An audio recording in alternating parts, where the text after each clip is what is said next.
Hi guys, ArchieLuxury on the ArchieLuxury channel. I'm 50 and fabulous, 50 years old and fabulous. And I am too old to get a job, but too young to retire. I'm 50 years old and I wanted to share for the younger folks and the older folks and people my age what's happened in my lifetime, what jobs have I done, and what I can do until retirement comes along. So I am a 50-year-old male living in Brisbane, Australia. And I have been working since I was 15 years old. During that time there, I've had a number of career changes. I've had a number of side hustles. And I've had a number of life disasters along the way. So I thought it'd be a great idea to share my current work career history over the years, so you know, you might be able to give me a few pointers as to what I should do for the remaining time in work that I have got. So basically, I'm a 50-year-old man, started work 15, so that means I have got 35 years of work under my belt. 35 years of work. And I have, in Australia, the retirement before you can get a government pension is 67. You can access super at 60. Well, you can access super at 60. So let's have a look at it. So I've got 17 more years left. So when you look at it that way, if I was to retire at 67, I've got 35, 45, 52-year working career, and I'm over halfway through that. I'm over halfway. So what have I done? So I originally, at the young age of 15, I was always into computers. This was the 80s, the mid to late 80s, and I loved PCs, computers. I was an IBM compatible PC man, and I started a little business selling computer accessories and parts. I found a business, a business was called Centenary Computers. Actually, from this very room in this house here is where I started Centenary Computers. I was selling computer bits and pieces. I used to put a weekly advertisement in the Courier Mail, the Weekend Shopper. I used to sell, one of the early products was hard disks, hard drives, because people originally would have had twin floppies, and then they could buy a hard disk like a the first hard disk I sold was a Seagate ST238R RLL Run Length Limited hard disk, which I remember I sold it for about $485, and I was pretty handy with a Phillips head screwdriver. I could install it, set it up for somebody, make a few bucks. So that is the start of my working life. Business Centenary Computers, and that business actually started going bad. I was in partnership with my dad originally because I couldn't have a checkbook or stuff like that, and then the computer business. I thought about going to uni, but I was a bit the mathematics, and they were using Macs. I was a PC man. I went full-time in the business, and it kind of did okay. Then it floundered a bit, And eventually in 1993, I actually took over. Me and my father were partners. I took over the business, and I actually came back to home, came back to this house here, came back to home. I was paying rent, and I started selling these things. That was 1993, and the business started working it a bit harder and different approach, different techniques, and it actually started to prosper again. I then bought a house the following year, 1994, and then I even bought a little commercial property in 1995 or 96. And the business went really well. The best year was 97, and then it slowly went down. Competitors, and it's a changing animal. So then 1999 was when I saw the writing on the wall, and it's funny. My best year, tax year in Australia, was 96, so that's 1st of July to 30th of June, 96 to 97. And I made over 100,000, and then by 99, I was down to about 30 or 40,000, 30,000. It was pretty bleak, very bleak. Very, very bleak indeed. And the writing was on the wall. It was fucked. It was fucked. So I desperately tried to get a job, and it's no easy feat. I had done work. I'd worked in my dad's. He's an accountant. I'd done some secretarial work. I had worked in the holidays there and done things with him, but to get a real job on the outside world, it was a bit of a learning curve.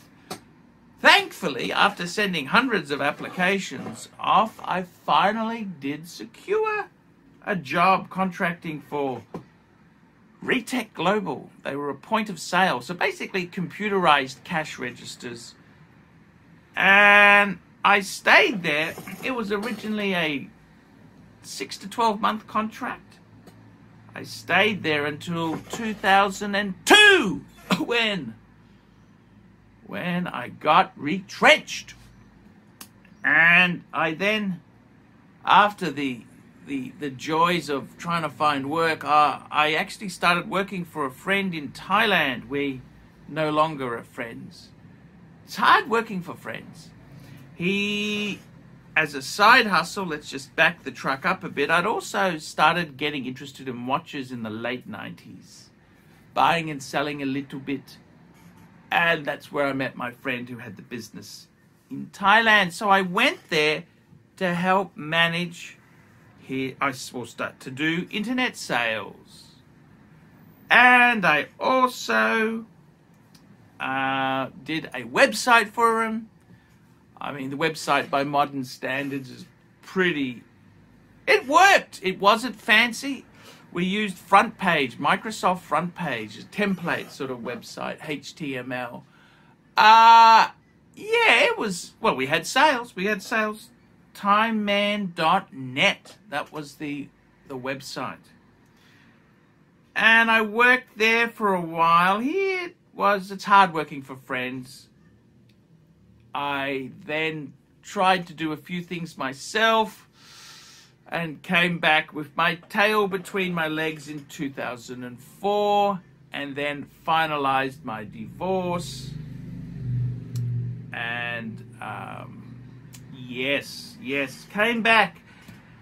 And I just came back with financial problems, divorced. I came back to this house. My dad let me live here rent-free for a little bit.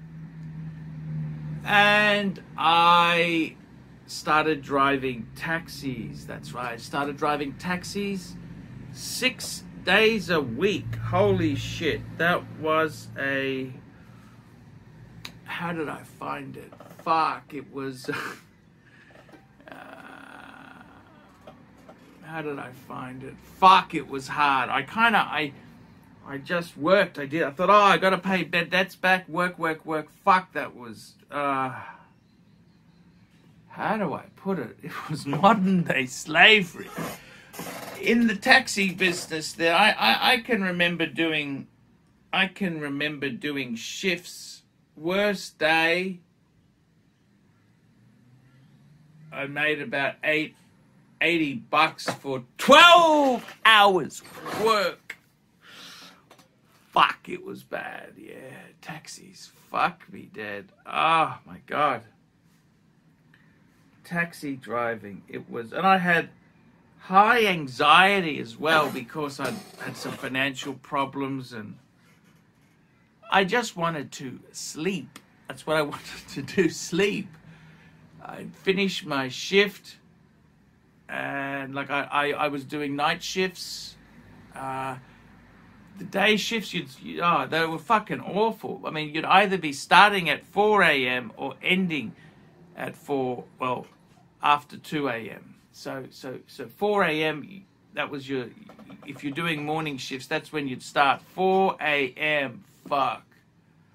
4 a.m., I remember I'd pick the taxi up over at Oxley, and I'd normally drive into the city, try and get a job. You'd have the, I had an MDT. You'd key on. No GPS, no fucking nothing. Fuck me dead. They were hard times. Yeah, taxi driving. Fuck. So that was the. I remember doing the morning shifts. You'd have to wake up.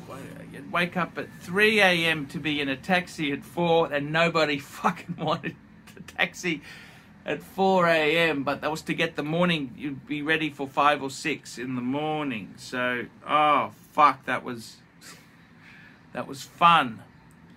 Then you'd morning rush, and it'd sort of end about 9:30. You'd be dead. 9:30, try and get a few jobs, and then you would, what else would, then 9:30, 10, 11, 12, then you'd work until, I used to have some school runs. I picked some, these were some disabled children. I remember, oh fuck, they were difficult. Well, actually they weren't too bad. They weren't, but you had to be on time because, and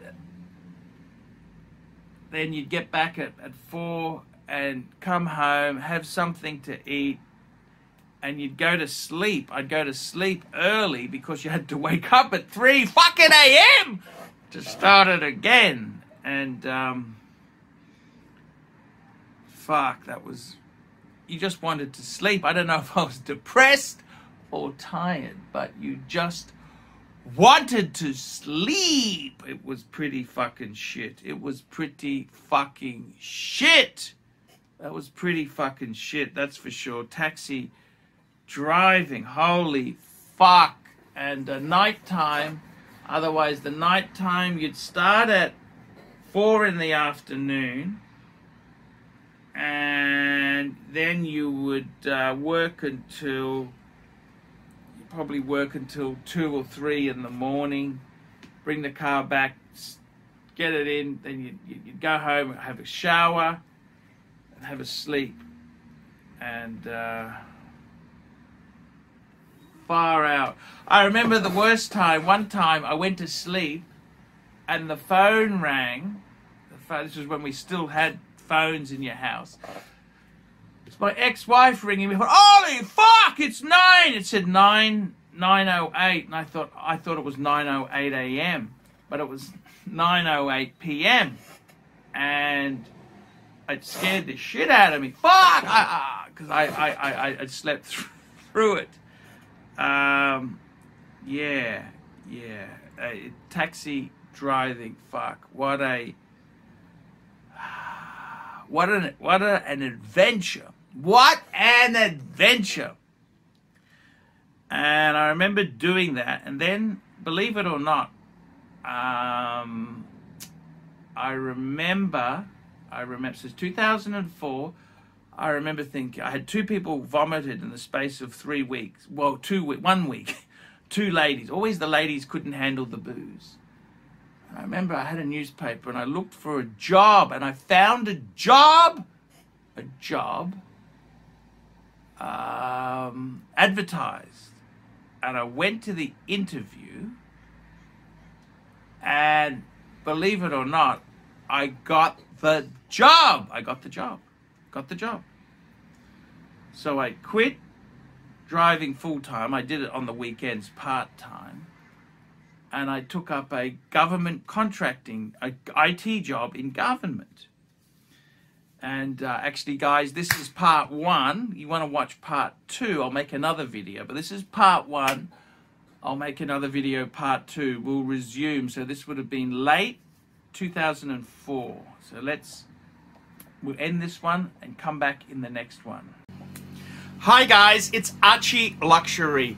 Guys, I want to talk to you about David SW.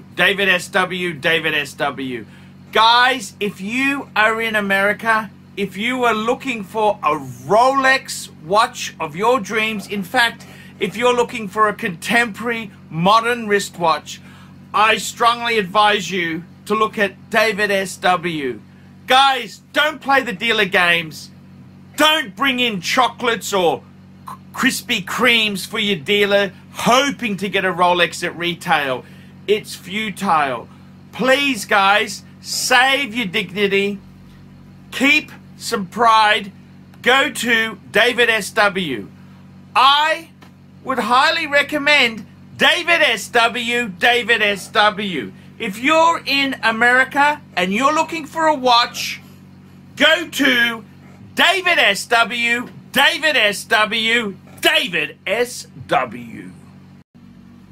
Hey guys, ArchieLuxury on the YouTube sensation, the Paul Pluta channel. Guys, I need you to help me out, guys. I can't survive on Google Ads alone. I need you to request a paid review. $50 US, look down in the description. $50 US, I will review your collection. I'll tell you what I think of it, and I'll give you some pointers. The other thing is, guys, you can sponsor me on Patreon. Patreon allows you to pay a couple bucks a month, $1, $2, $5, whatever you want, and it keeps me going on YouTube. Because, guys, I'm in a niche. Nobody can make money out of the views I get. The views are crap because it's a small, specialized area, and I don't talk about garbage for the sake of views. Guys, sponsor me on Patreon, look down below, and I will see you in the next one.